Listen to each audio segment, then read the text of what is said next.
Tetaplah berpura-pura buta meskipun sudah menyaksikan semuanya. Tetaplah berpura-pura diam padahal sudah tahu segalanya. Ingat, banyak tikus terperangkap karena kebodohannya. Kembali lagi bersama saya Stephen. Seperti biasa jangan lupa siapkan apa? Ya tentunya kopi dan Nutbray untuk menemani kalian dalam menonton alur cerita film ini.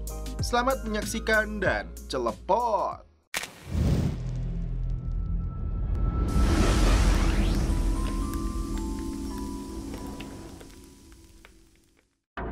Seperti yang dilihat di thumbnail, kali ini kita menghadirkan 3 film yang diperankan oleh Mark Wahlberg, spesialis pasukan khusus dengan berbagai aksinya yang totalitas abis. Langsung saja kita masuk ke film pertamanya yang berjudul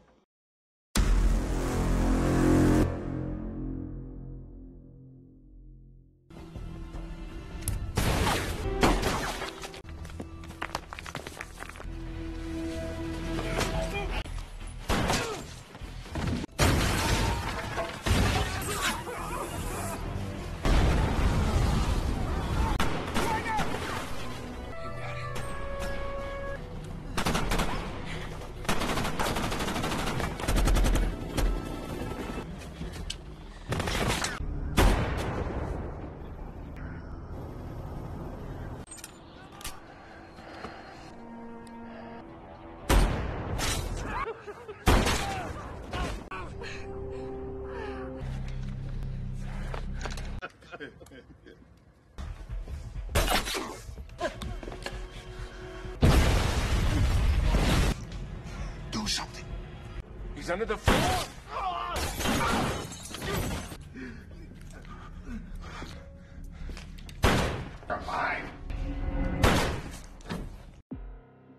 film sniper terbaik yang melahirkan film-film dengan tema sejenis. Dimulai dengan ditampilkannya aktor utama dalam film ini, seorang penembak jitu handal bernama Bob Lee Swagger, dan rekannya yang bertugas sebagai pengintai bernama Donnie.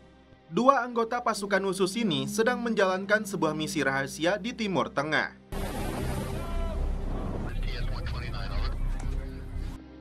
Tak berselang lama, muncul sebuah mobil musuh yang harus dilumpuhkan dari jarak 900 yard.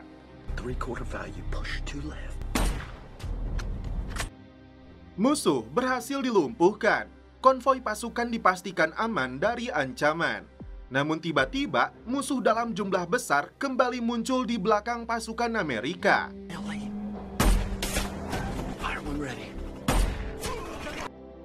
Bob Lee pun kembali beraksi.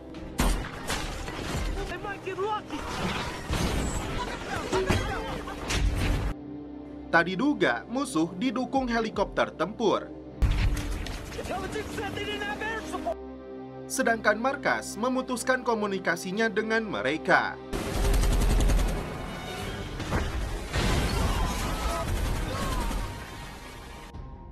Akibat serangan heli tersebut, Donnie meregang nyawa.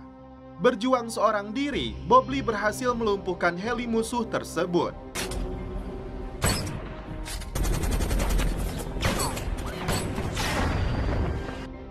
Singkat cerita, Bob Lee kini pensiun dari militer.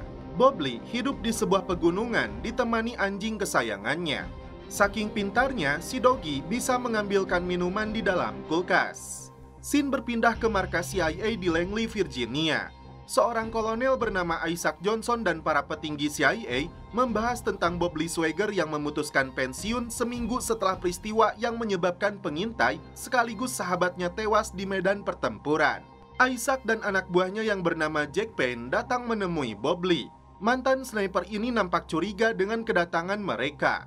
Isaac mengungkapkan maksud dan tujuannya untuk minta bantuan Bob Lee mencegah percobaan pembunuhan yang diprediksi akan terjadi kepada Presiden Amerika dalam 2 minggu ke depan.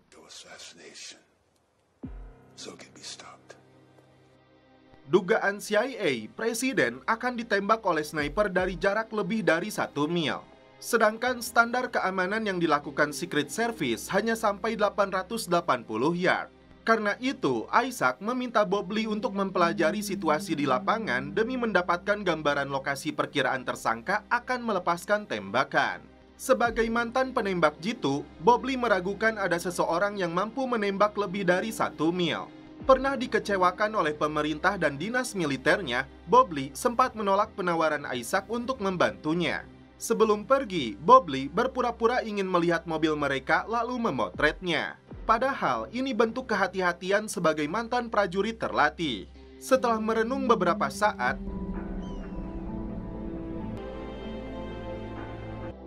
Bob Lee mengeluarkan kembali senapannya. Dia mencoba menembak dari jarak 1760 yard atau 1 mil. Dan inilah hasilnya.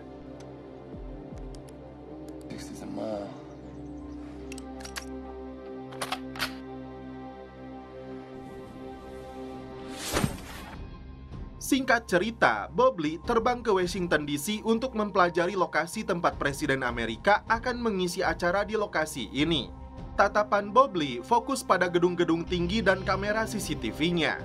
Setelah itu, dia bergerak ke Baltimore, lokasi lain yang akan dikunjungi Presiden. Dia menggunakan alat khusus untuk menghitung jarak dari tempatnya berada sampai gedung tinggi di seberang sana. Penyelidikannya berlanjut ke Philadelphia, lokasi yang kini viral karena dipenuhi para pengguna narkoboy sekaligus kota paling bersejarah di Amerika. Hasil analisa Bob Lee dilaporkan kepada Kolonel Isaac bahwa di Baltimore potensi terjadinya penembakan sangat minim. Begitupun dengan Washington yang dinilai sebagai misi bunuh diri. Jadi kesimpulannya, satu-satunya potensi akan adanya sniper yang mengancam presiden bisa terjadi di Philadelphia dengan radius lebih dari 1.800 yard. Kaliber peluru yang digunakannya pun cukup besar, bisa jadi buatan tangan dengan campuran perunggu bubutan. Meski potensi halangannya adalah angin, dengan jarak tersebut ada kemungkinan presiden bisa dibunuh. Selain Kolonel Isaac, pria yang menggunakan kursi roda yang bernama Michael Sandor ini mencatat yang tadi dibeberkan oleh Bob Lee.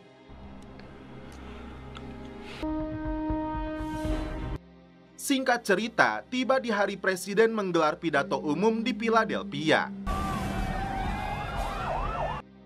Bob Lee membantu melakukan pengintaian bersama Isaac dan timnya. Pasukan keamanan yang menggunakan sniper pun ditempatkan di berbagai titik untuk melumpuhkan pelaku. Selanjutnya, kita diperkenalkan dengan agen FBI Nick Memphis yang standby tidak jauh dari lokasi acara. Yellow ribbons shot from the steeple.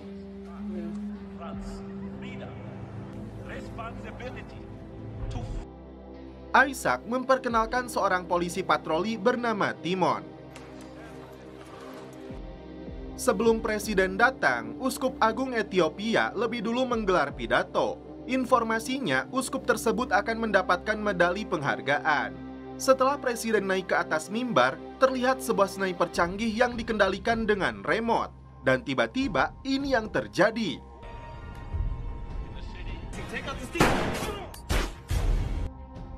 Ternyata bersamaan dengan penembakan terhadap presiden, Bob Lee dijebak oleh Isaac dan antek-anteknya. Tidak sengaja bertemu dengan Memphis, di sini Bob Lee mengatakan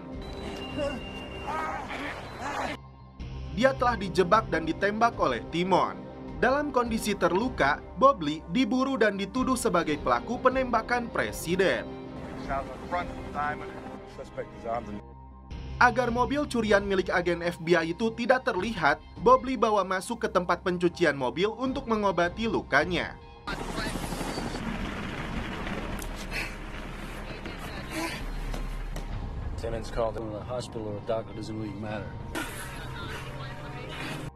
Bob Lee tancap gas kembali sampai mobilnya dia terjunkan ke dasar sungai.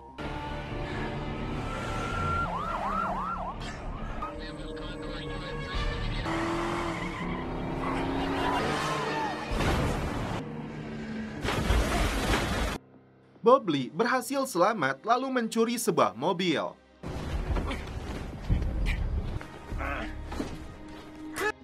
Ribuan personil dari berbagai lembaga hukum diturunkan untuk memburu mantan sniper pasukan khusus itu. Memphis sendiri ikut disorot oleh media karena diserang dan mobilnya dicuri oleh Bob Lee. Memphis hanya heran kenapa Bob Lee mengatakan kepada dirinya dia tidak menembak presiden dan dijebak oleh Timon. Datang ke sebuah toko, Bob Lee sengaja mematikan aliran listriknya agar wajahnya tidak terlihat. Bobley membeli jarum, gula, dan garam, serta air mineral. Sebagai prajurit tempur terlatih, Bobley menggunakan bahan-bahan tersebut untuk infus dadakan.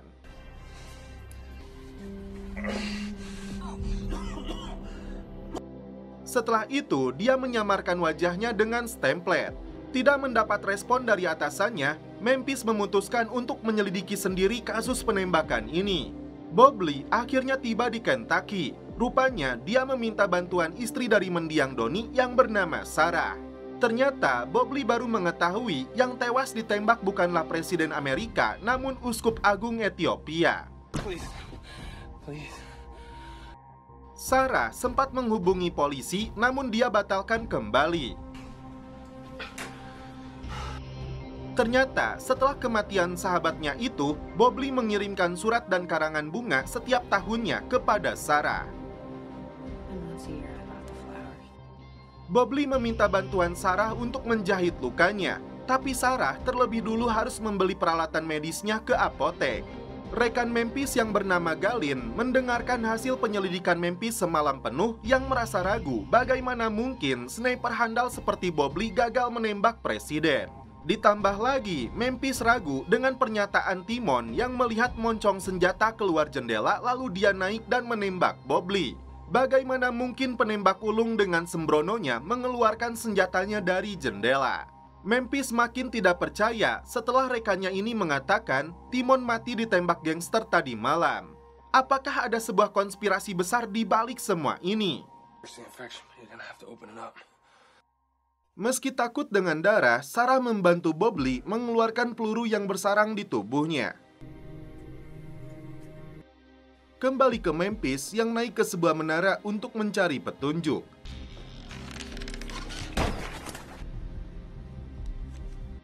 Dia menemukan sebuah lubang bekas baut untuk mengunci dudukan senjata.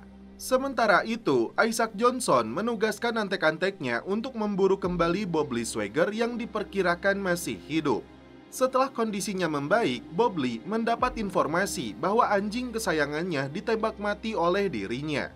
Mengirim pesan kepada ahli senjata tentang ukuran senjata dengan dimensi yang dia sebutkan, Memphis mendapat kiriman video jenis sniper kaliber tinggi yang bisa dikendalikan dari jarak jauh. Tak bisa dipungkiri, Sarah dan Bobley mulai menyukai satu sama lainnya, apalagi Sarah janda dari mendiang sahabatnya. Kini Bobley akan membuat perhitungan kepada mereka semua yang telah menjebaknya dengan memanfaatkan Memphis. Sebelum pergi, Sarah memberikan senjata peninggalan Donnie. Karena yakin Bobley tidak bersalah, Sarah siap membantu apapun yang Bobley tugaskan. Di sisi lain, Sarah tidak mau Bobley menyalahkan dirinya lagi atas kematian Donnie karena itu konsekuensi menjadi seorang anggota militer. Sarah ditugaskan menemui Memphis untuk memberitahu bahwa Bobley tinggal bersamanya dan memberikan nomor plat mobilnya kepada agen FBI itu. Bobley memperhatikan setelah Sarah menyelesaikan tugasnya. Rencana Bobley adalah membuntuti Memphis. Di luar dugaan, ada dua orang polisi yang meminta Bobley menunjukkan KTP-nya. Dan ini yang terjadi.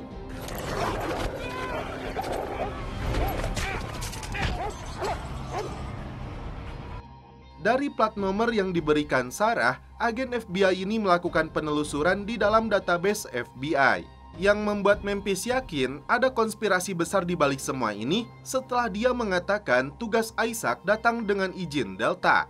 Di waktu yang sama, Isaac dan antek-anteknya mulai curiga kepada Memphis karena mulai mencampuri urusan mereka.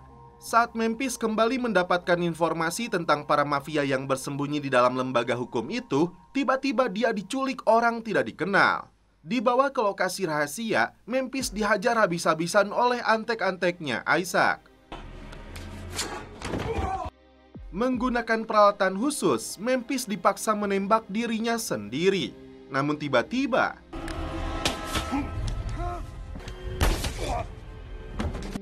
pria yang terlihat samar menghabisi 3 orang tersebut menggunakan sniper. Ternyata dia adalah Bobley Swagger yang sengaja memanfaatkan Memphis untuk mendapatkan mereka. Dan kini Memphis diajaknya untuk memburu mereka yang telah menjebaknya, sekaligus para pelaku yang telah membunuh Uskup Agung. Isaac dan dua anteknya Michael Sandor dan Jack Payne membahas pembunuhan 3 anak buah mereka yang diyakini dilakukan oleh Bob Swagger dari jarak 200 yard. Anak buahnya yang bernama Louis Dobler membeberkan temuannya tentang janda Donnie yang rutin menerima karangan bunga dari Bob Lee. Saat itu juga, Jack diperintahkan menuju rumahnya Sarah menggunakan jet. Sementara itu, Bob Lee dan Memphis pergi ke Tennessee untuk menemui pencipta senjata terhebat di Mississippi.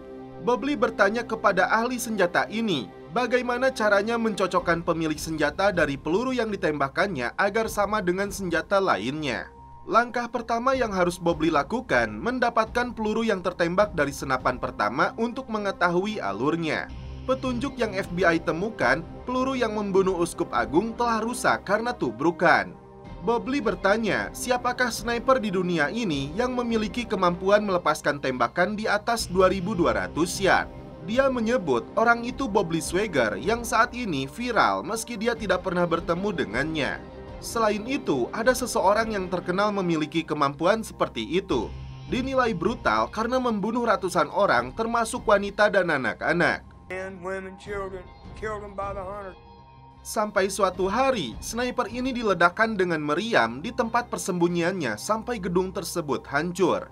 Rumornya dia berhasil selamat meski merangkak keluar. Rumor lainnya mengatakan dia telah tewas.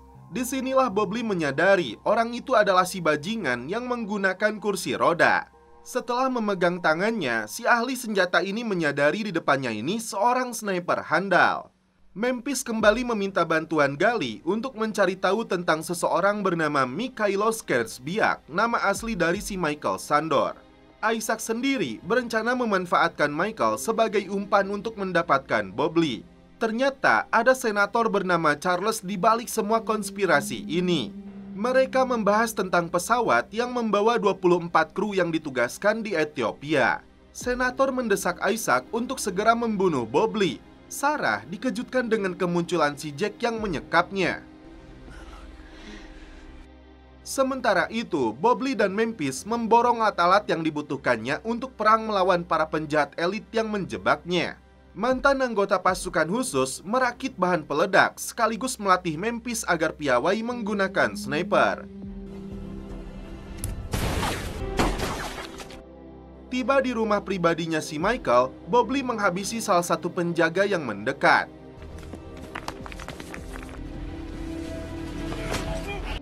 Setelah itu, Bob Lee meletakkan beberapa bahan peledak rakitannya di sepanjang jalan. Salah satu anak buah Michael kembali dilumpuhkan. Bob Lee mulai mendekat, sedangkan Memphis melindunginya dari jarak jauh. Seluruh anak buah Michael dipastikan telah dibabat habis. Beberapa peledak kembali dipasang Bob Lee di sekitar rumah ini. Michael pun terciduk, tidak bisa berkutik lagi. Bob Lee mendesak mantan sniper ini untuk membeberkan identitas Isaac yang sebenarnya. Seperti halnya kepada Bob Lee, mereka memanfaatkan juga Michael. Dia menyebut apa yang menimpa Uskup Agung berkaitan dengan pipa minyak yang dibangun di atas tempat tinggal rakyat Ethiopia. Tidak ganti rugi atau relokasi karena rakyat di sana dibantai habis demi kekayaan dan kekuasaan. Tiba-tiba satu kompi tentara bayaran mulai mendekat untuk membunuh Bob Lee. Terdapat kuburan massal dengan 400 mayat di dalamnya yang berada di stasiun pompa minyak 10 km dari perbatasan Eritrean. Kontraktor itulah yang dilindungi oleh Bob Lee saat menjalankan misi bersama Donnie. Memphis segera memberitahu Bob Lee karena musuh dalam jumlah besar sedang bergerak untuk mengepungnya. Tidak mau lagi terlibat dengan mereka, inilah yang dilakukan Michael untuk mengakhiri hidupnya. Bob Lee melumpuhkan tentara bayaran yang bergerak masuk. Setelah itu, Memphis bergerak mundur ke belakang. Dan selanjutnya ini yang terjadi.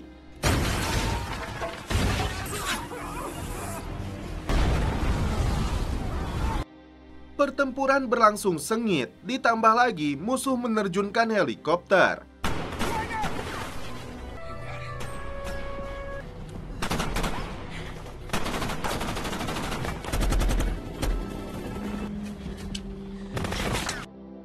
Akibat ledakan tabung minyak, helikopter itu pun jatuh.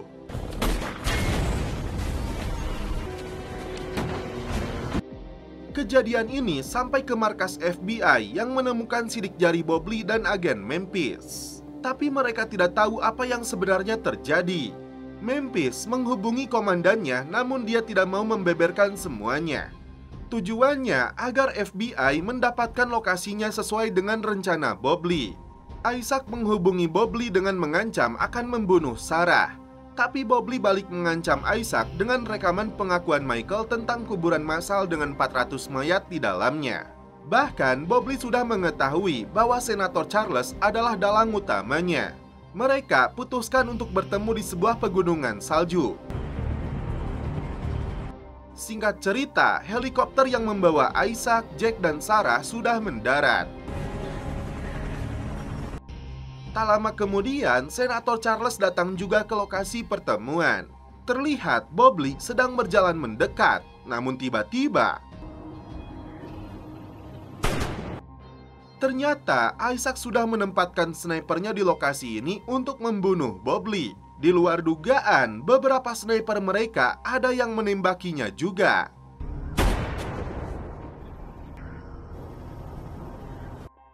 Rupanya yang mereka tembak itu adalah Memphis yang menggunakan rompi anti peluru. Habis sudah seluruh sniper yang ditempatkan Isaac. Dan itu semua dilakukan oleh jagoan kita Bobley Swagger. Tersisa Jack yang ditembak di bagian tangannya.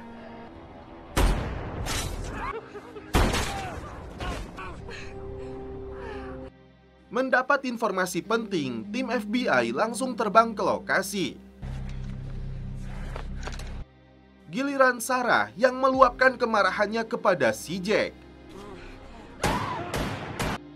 Bukannya tobat, senator ini malah menawarkan pekerjaan untuk Bobley dengan gaji yang besar. Pembantaian satu desa itu dianggapnya sebagai pengorbanan yang biasa untuk masa depan warga di sana. Entah apa tujuannya, Bobley tiba-tiba membakar rekaman yang sebenarnya bisa menjatuhkan dua penjahat kelas kakap ini. Setelah itu, Bobley menyerahkan dirinya ke FBI. Alhasil, Senator Charles dan agen CIA itu bernafas lega. Akhirnya, Bobley ditangkap FBI. Keesokan harinya, Bobley dibawa ke hadapan para petinggi lembaga hukum seperti FBI dan CIA. Sempat bersalaman dengan Memphis. Sesuai permintaan Bobley, senjata ini miliknya yang diamankan sesaat setelah penembakan uskup terjadi. FBI mengaku tidak menyentuhnya sama sekali. Memphis sendiri yakin 100% bahwa Bobley bukanlah pelaku yang menembak uskup. Bobley memasukkan peluru yang diberikan Memphis, lalu dia tarik pelatuknya persis ke arah Isaac. Namun tidak meletus sama sekali. Disinilah Bobley membeberkan kebiasaannya untuk menukar semua lencana tembak sebelum meninggalkan rumah. Karena itu, senjatanya tidak bisa digunakan. Memang, peluru yang ditemukan di tubuh Uskup Agung itu berasal dari senjatanya, namun itu ditembakkan pada kaleng seminggu sebelumnya.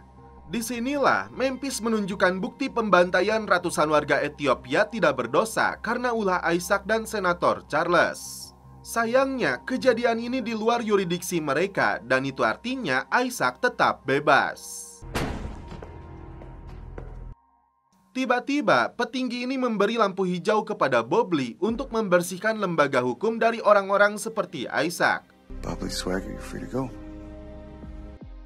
Setelah resmi dibebaskan, terlihat senator dan dua anteknya ini tertawa lepas di kabin mereka.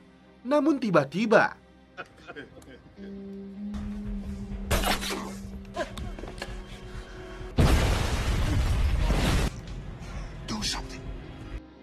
tidak ada satupun yang bisa lolos dari kemarahannya. He's under the floor.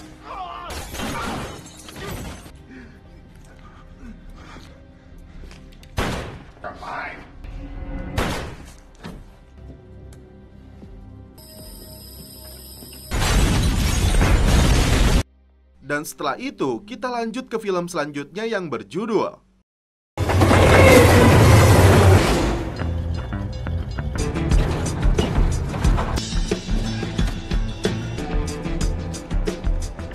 just bring me some coffee and... Hey, good morning, sir. How are you? What's going on? Thank you. Thank you. Here you go. Come on. All right. How'd you say it? Never up.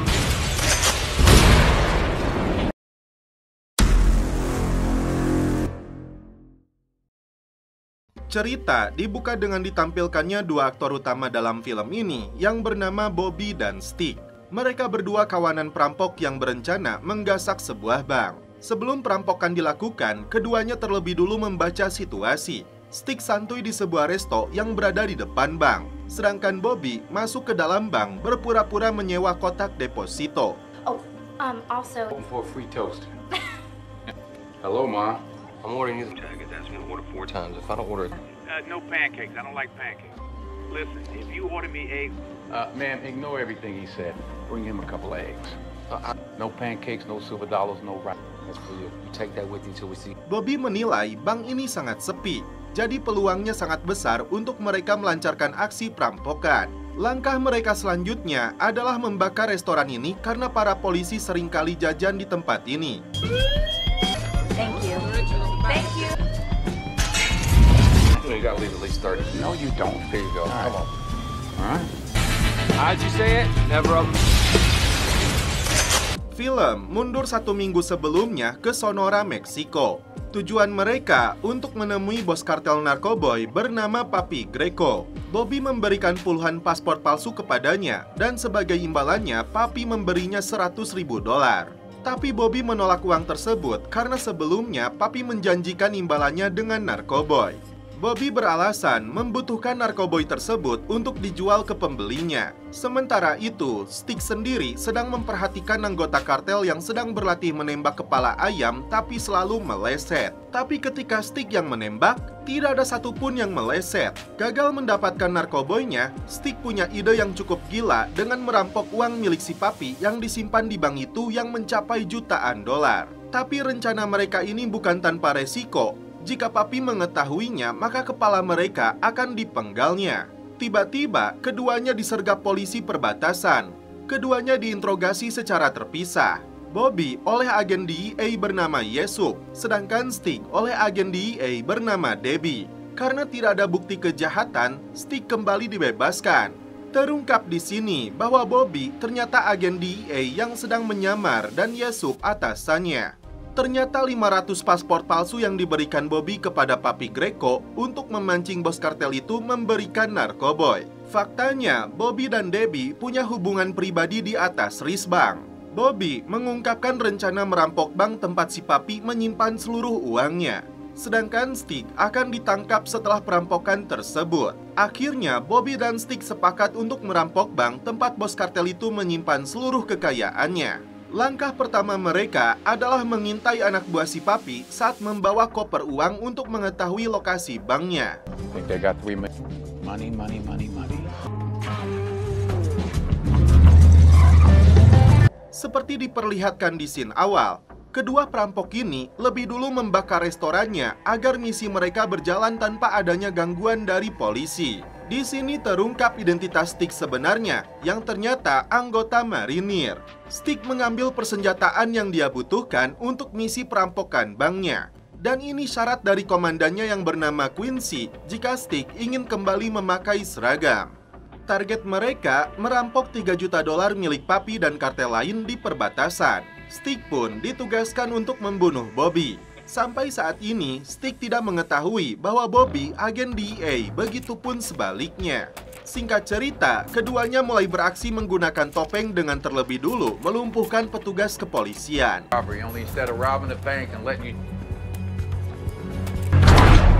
Alright, give me your gun. Hands visible, not on the alarm. Sit, right here, sit. Setelah itu, si manajer bank dipaksa membuka pintu ruangan berangkasnya. Mereka menggunakan bahan peledak untuk membuka kotak penyimpanannya. Seluruh uangnya digasak habis, melebihi $3 juta yang mereka targetkan sebelumnya.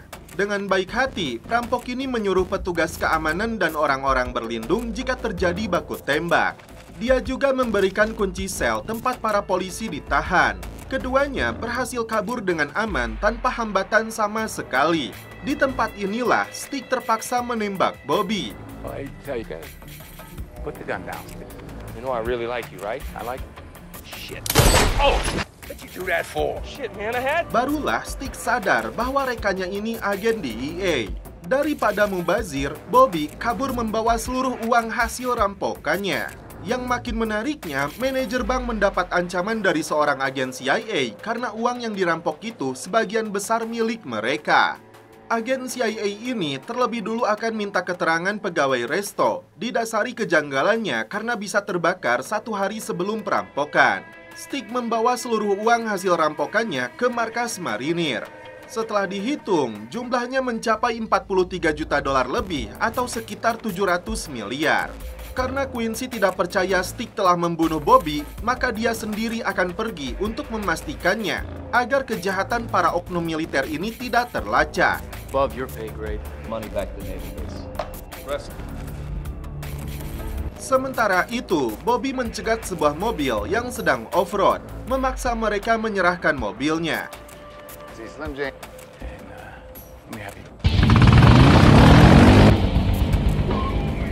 Tiba di lokasi, para marinir ini tidak menemukan jasadnya Bobby. Dianggap gagal, Stick akan dihabisi. Namun, ini yang terjadi.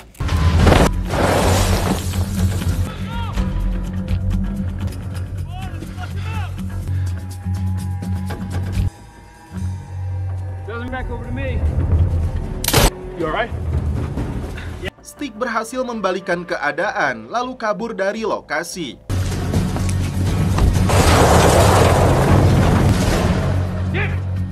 Sementara itu, Bobby datang ke dokter hewan untuk mengobati luka tembaknya. Di malam hari, Bobby menemui kembali Debbie untuk menjelaskan apa yang terjadi kepadanya. Mereka harus menemukan Stick dan uangnya, termasuk mencari tahu siapakah Stick sebenarnya. Giliran agen CIA yang memburu Bobby hingga ke si dokter hewan. Tak main-main, kakinya ditembak demi mendapatkan informasi tentang Bobby. Bobby datang ke rumah Stick, namun ternyata Bobby sedang membidiknya dengan sniper. Mereka saling curiga satu sama lain. Karena melihat senjata yang digunakannya ciri khas militer, Bobby bertanya kenapa marinir merampok uangnya. What's the military doing robbing banks? Yeah? Huh. Not bad. Where's the money, Stick? Tiba-tiba ada 3 penyerang yang masuk. Akhirnya Stick membantu Bobby menghadapi mereka. Baku tembak pun tidak terelakkan lagi. He's coming up your rear. You better dart across the hall.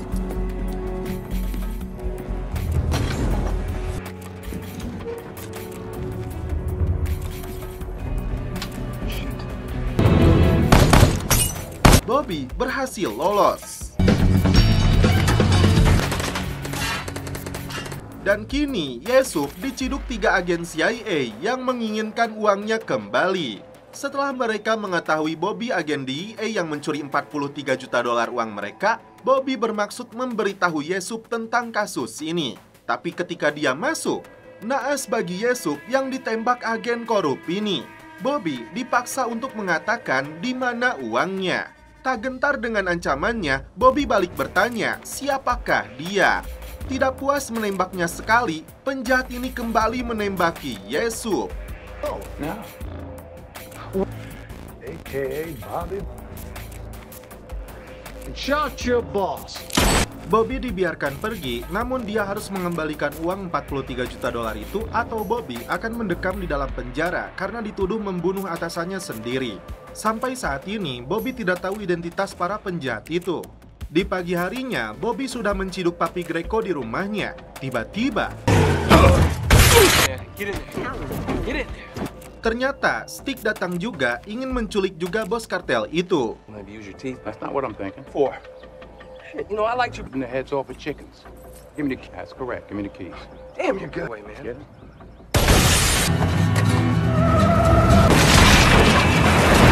Aksi kejar-kejaran pun terjadi.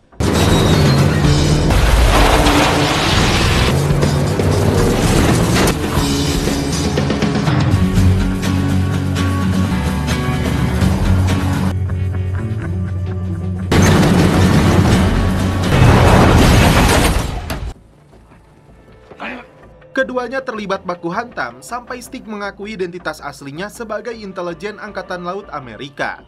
Tapi kini Stick menjadi seorang desertir setelah menikam polisi militer. Agen DEA dan anggota militer ini selanjutnya akan bekerja sama untuk menuntaskan kasus ini. Setelah menginterogasi Papi Greco, mereka baru mengetahui bahwa 40 juta dolar uang yang mereka curi dari bank itu milik CIA. Dan ternyata 3 juta dolar yang Greco setorkan ke bank itu adalah jatah setoran dari 7% penghasilannya agar bos kartel ini bisa mengirim narkoboy melewati perbatasan dengan pesawat mereka. Tiba-tiba muncul Debbie yang cukup terkejut karena Bobby menginterogasi si Papi di dalam garasi mobilnya. Debbie makin terkejut karena Yusuf telah dibunuh para agen CIA korup itu. Tiba-tiba mereka mendapatkan serangan.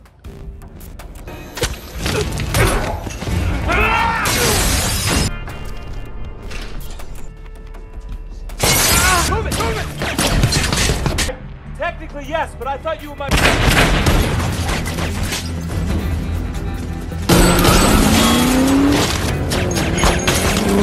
Ketiganya berhasil melarikan diri dan ternyata pelakunya adalah Quincy, atasannya Stick. Papi Greco berhasil melarikan diri. Bobby merasa heran kenapa Quincy bisa tahu rumahnya Debbie. Tadi duga komplotan Papi Greco muncul mengepung mereka.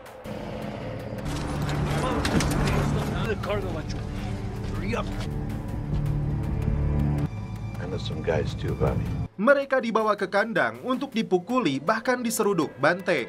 Stick terpaksa mengatakan uang itu berada di brankas pribadinya Quincy yang berada di markas Angkatan Laut Corpus Christi.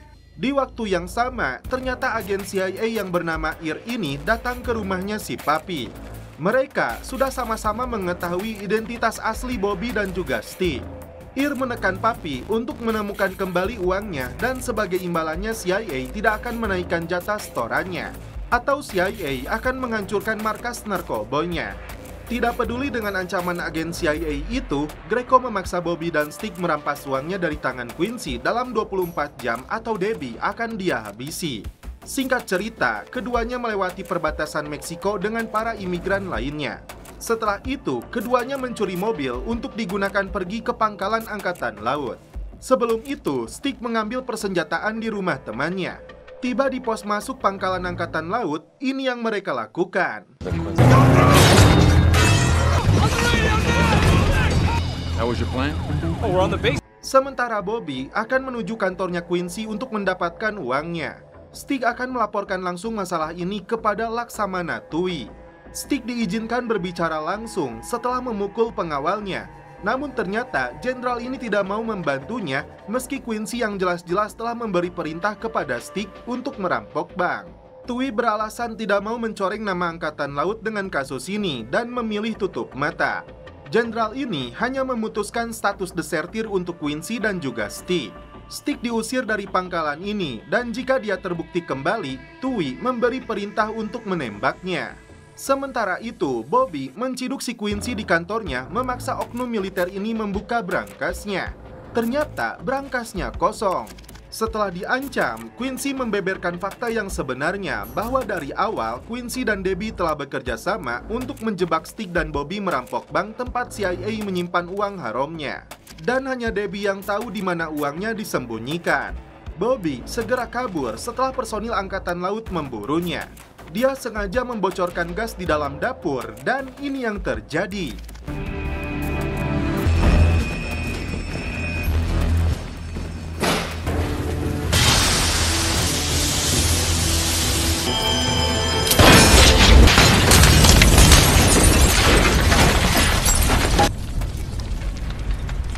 Dengan kostum militernya, Bobby bisa keluar dengan leluasa tanpa dicurigai siapapun.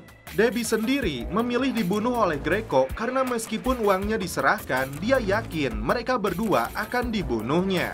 Greco kini tahu bahwa Debbie sudah menjebak Bobby dan menyembunyikan uangnya. Karena itu, dia hubungi Bobby karena yakin Bobby tidak berhasil mendapatkan uang 43 juta dolar yang diperebutkan ini. Debbie menyuruh Bobby untuk kabur sambil menangis. Dan akhirnya Greco menghabisi agen FBI ini. Sontak, Bobby terkejut dan cukup terpukul. Mendapatkan berita ini, Stick akan membuat perhitungan kepada bos kartel itu meski harus kembali ke Meksiko. Sedangkan Bobby melihat jasadnya Debbie.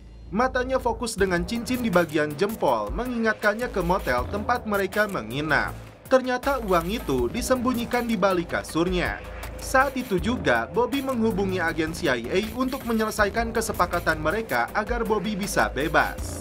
Singkat cerita, Greco dan anak buahnya datang menemui Stick yang menjanjikan sudah membawa uangnya di dalam mobil ini. Tiba-tiba, Quincy meluncurkan roket. Ternyata, Stick menjanjikan uang itu juga kepada Quincy, asalkan dia membantai habis Greco dan pasukan pribadinya. Situasi makin menarik setelah agen CIA ini datang ke lokasi karena sama-sama menginginkan uangnya kembali. Ternyata mobil yang dibawa Stick kosong. Lalu datanglah Bobby dengan tumpukan uang di dalam mobilnya untuk CIA. Akhirnya, Ir memperbolehkan Bobby dan Stick untuk pergi. Tapi ini yang dilakukan Bobby dan Stick.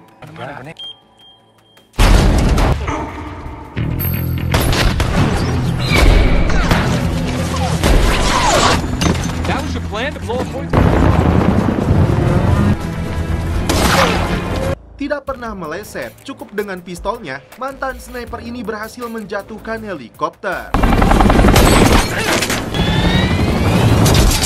Di dalam kandang, Ir mengatakan ada 20 bank lagi tempat CIA menyimpan uang haramnya. Setelah Ir dan Quincy saling menodongkan senjata, akhirnya oknum militer dan CIA itu berhasil mereka habisi. Terakhir, mereka menembak mati si Greco yang sudah tidak berdaya. Sebelum pergi, Bobby menembak kakinya Stick untuk membalas perbuatannya dulu agar adil. Singkat cerita, keduanya kembali mengintai bank tempat CIA menyembunyikan uang haramnya. Apakah mereka akan kembali merampoknya? Namun setelah itu, kita lanjut ke film selanjutnya yang berjudul. Di awal film, kita akan diperlihatkan penggalan video kisah nyata para prajurit Amerika Serikat yang sedang berlatih. Winning here is a conscious decision. Di sebuah helikopter, terlihat seorang marinir yang sudah tidak berdaya dan berlumuran darah. I've heard many team guys speak of this. A river. Setelah mendarat, petugas medis berusaha menyelamatkan nyawa marinir ini.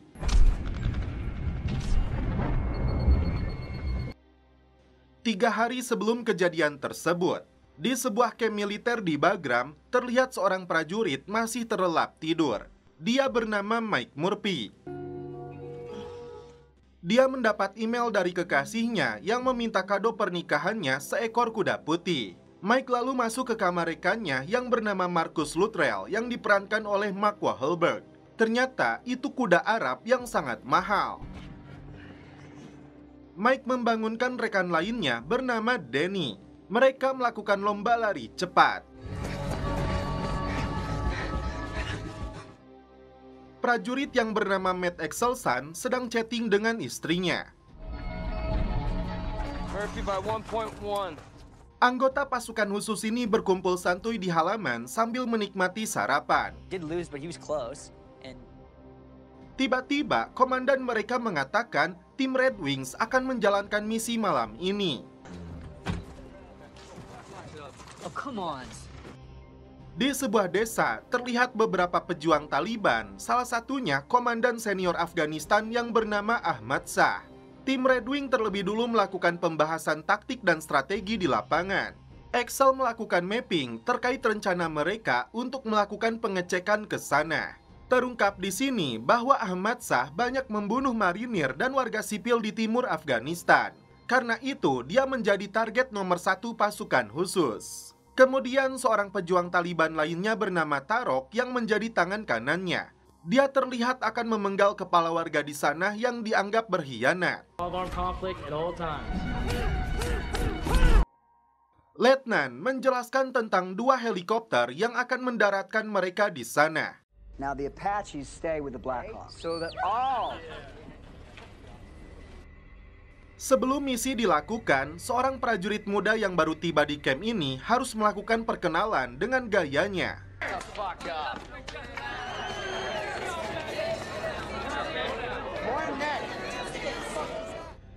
Selanjutnya, kita lihat tim sedang mempersiapkan persenjataan mereka. Anything in life worth doing is worth overdoing. So if you're feeling froggy, then you better jump. Helikopter yang membawa pasukan akhirnya terbang. How the fuck do you know about that? Original silver. Tim Spartan 01 yang berjumlah 4 orang turun dari helikopter. Mereka bergerak melewati beberapa checkpoint hingga berada di puncak pegunungan. Di pos pemantauan ini, mereka dapat melihat sebagian dari pasukan Taliban.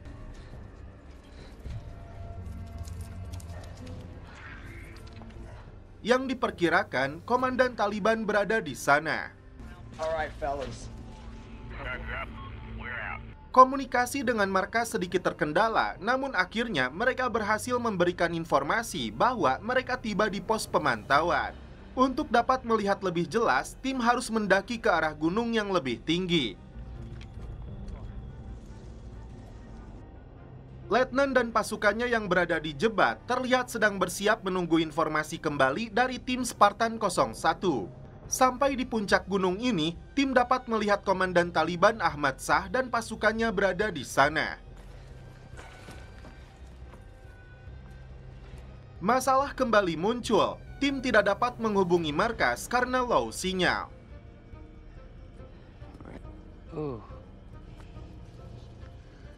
Posisi yang terbuka membuat tim memutuskan untuk mundur 25 yard sambil mencari posisi yang baik untuk mendapatkan sinyal.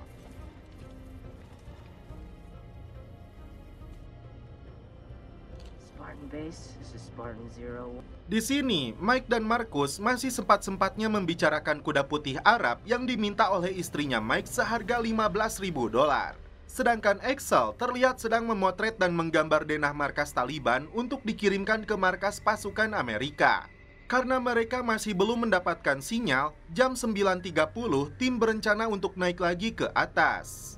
Sementara itu, seluruh anggota pasukan khusus mencoba tidur terlebih dulu. Dimulai dari sinilah, kisah hidup 4 marinir Amerika ini akan berubah. Tiba-tiba, Danny melihat ada pergerakan. Mereka melihat beberapa ekor kambing mendekat diikuti 3 orang pengembalanya. Saat anak gembala itu menginjak kaki Marcus, ini yang terjadi. Mereka rupanya seorang kakek, anak muda, dan anak kecil. Si kakek bahkan terciduk membawa radio komunikasi atau HT. Karena Danny masih kesulitan menghubungi markas, Mike memutuskan menggunakan telepon satelit untuk menghubungi komandan mereka meskipun itu jalur komunikasi tidak aman. Dengan sambungan yang masih terputus-putus, Mike menghubungi pangkalan Jebat untuk berbicara dengan letnan mereka. Connection sucks. What's up, man? Namun rupanya letnan sedang berada di Bagram. Ketika tersambung, letnan rupanya sedang tertidur. Sir. Saat letnan akan berbicara dengan Mike, sialnya komunikasi kembali terputus. Situasi mulai tegang. Si Afgan muda mencoba kabur, namun Mike berhasil menangkapnya kembali. Mike memberikan 3 pilihan.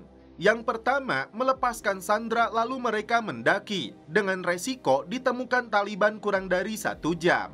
Yang kedua, ikat mereka lalu mendaki dengan resiko mereka dimakan binatang buas bahkan mati membeku. Yang terakhir, habisi tanpa kompromi. Axel sepertinya memilih opsi ketiga, namun Marcus tidak mau membunuh. Danny berpendapat sama dengan Axel. Then what? Terungkap, 20 marinir Amerika tewas setiap minggu oleh kelompok Taliban ini. Perdebatan mereka bertiga membuat Mike yang menjadi pimpinan tim mengambil keputusan opsi 1. Rules of engagement says we cannot touch them. I don't want your mom sitting in your head. Fucking look at him, man. This op is compromised. Roger that, sir. Roger that.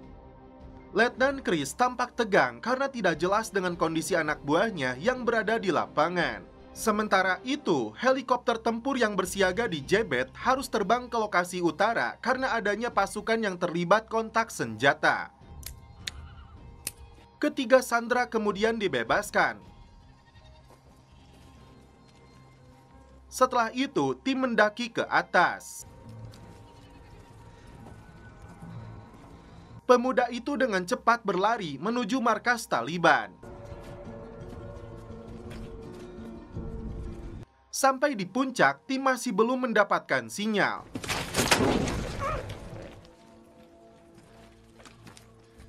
Mereka kembali ke hutan untuk beristirahat, namun tetap waspada. Letnan Chris menghubungi jenderal untuk meminta pendapatnya karena tim mereka telah melewati 3 jendela komunikasi, namun malah mendapatkan nada jawaban pikas sebelen. Tim kembali membaca situasi di sana. Gerakan mencurigakan semakin jelas terlihat. Mike putuskan untuk memeriksa daerah sekitar. Tiba-tiba dia melihat ratusan Taliban siap menyerang mereka. Dan inilah yang terjadi.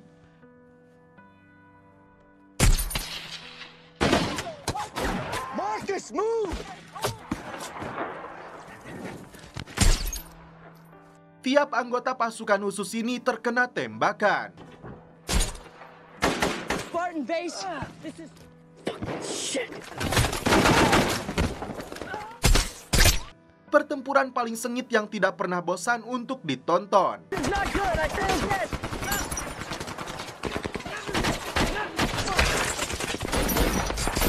Karena situasi yang terdesak, mereka melompat ke tebing batu yang curam.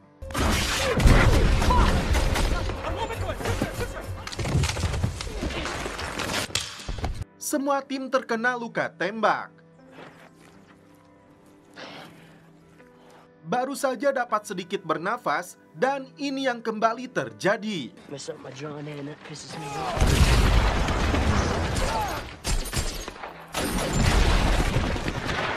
Saat berlari, Danny kembali tertembak dan kondisinya cukup parah.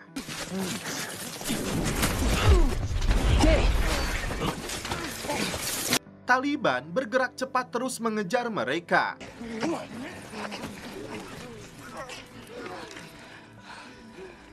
Mereka kembali terlempar ke bawah tebing batu.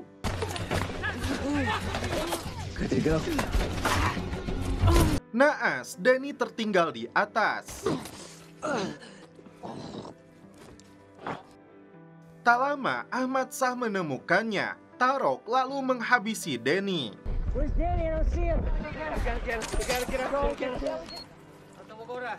Tembakan bertubi-tubi kembali dilancarkan oleh Taliban. Tim ingin kembali ke atas untuk menyelamatkan Danny. Mike mengatakan kepada Marcus, jangan pernah berhenti berjuang. Dia terus naik ke atas. Marcus dan Axel melindunginya.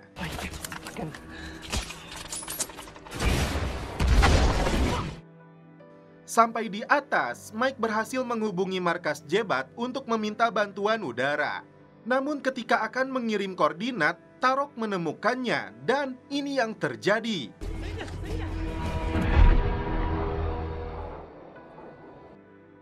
Letnan Chris yang mendapatkan laporan langsung berangkat bersama pasukannya.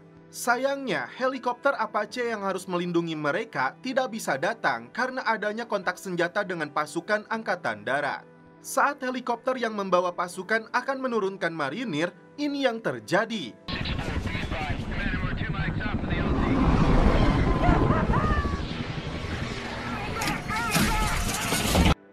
Letnan Chris bersama pasukannya tewas di dalam helikopter itu.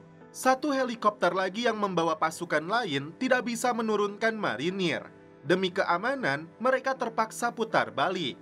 Tersisa Axel dan Marcus yang bertahan di gunung ini melawan pasukan Taliban yang tidak habis-habisnya.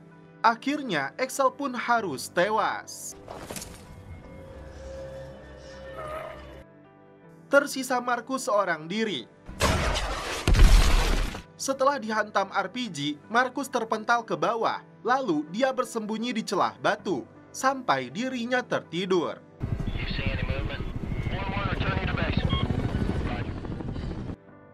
Saat dirasa aman, Marcus berjalan dengan kondisi kakinya yang pincang akibat tertembak.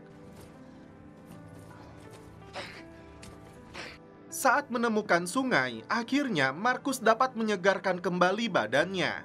Tiba-tiba warga Afghanistan menemukannya.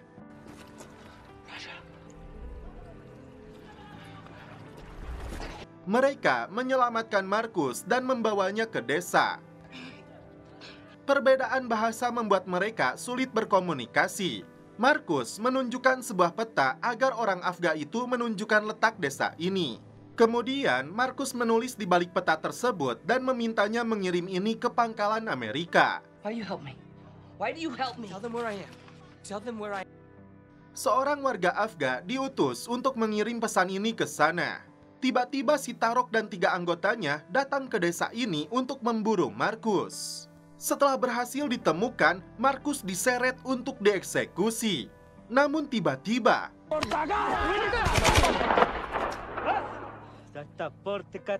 Markus kembali selamat. Warga di sana bersatu melawan Taliban.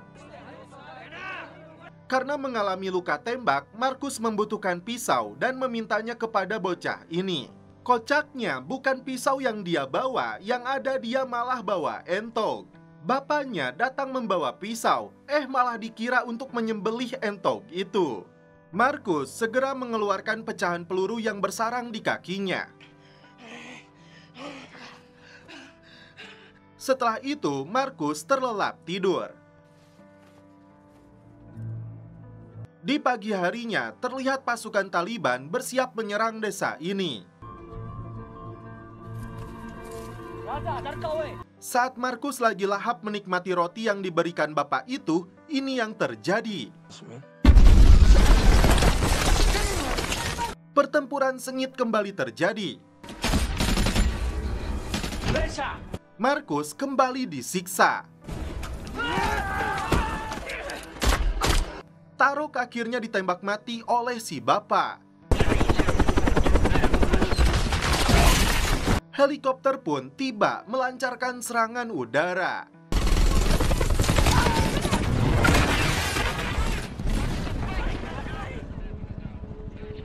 Markus akhirnya dapat diselamatkan.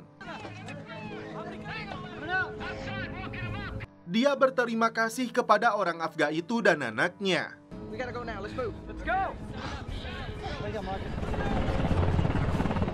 Selanjutnya, kita diperlihatkan seperti di scene awal. Saat berada di ruang medis dan sempat koma, Markus akhirnya sadar kembali. Dan inilah foto asli keempat anggota militer tersebut. Dan setelah itu, film pun berakhir. Oke guys, terima kasih yang sudah menonton sampai film terakhir ini. Salam percelepotan duniawi, keep enjoy.